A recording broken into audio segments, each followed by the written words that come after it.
Oui, merci Monsieur le Président. Madame la Ministre, je ne vais pas vous interroger sur les chiffres qui d'ailleurs ne sont pas définitifs. Ceci dit, je resterai vigilante jusqu'à la rentrée pour que tous les jeunes puissent être affectés. Ce qui me préoccupe aujourd'hui encore, comme alors dans l'hémicycle, c'est l'esprit de votre loi.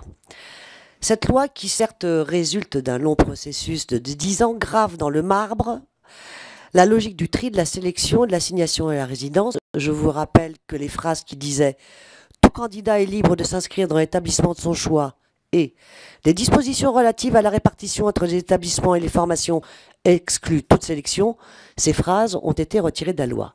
Ce faisant, vous avez ouvert le cliquet permettant à l'avenir la dérive en matière de sélection sociale et territoriale.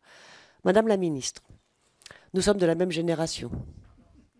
Comme moi sûrement, comme moi et comme beaucoup d'entre nous ici, vous faites partie des 60% qui ont soi-disant échoué leur première année de licence.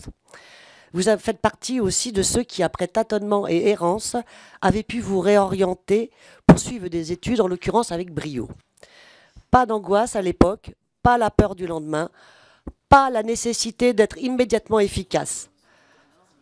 Pourquoi les jeunes d'aujourd'hui ne bénéficieraient-ils pas de cette liberté de choisir leurs études comme nous avons pu le faire? Pourquoi rajouter le stress du bac au stress du bac, le stress de l'affectation?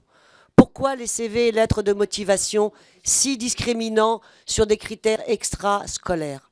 Pourquoi des listes d'attente anxiogènes de sorte que les jeunes reçoivent comme un miracle toute réponse positive, même si elle est décevante par rapport à leurs vœux? Est-ce que c'est pour les conditionner à la jungle que représente l'intégration sur le marché de l'emploi? Merci, Madame.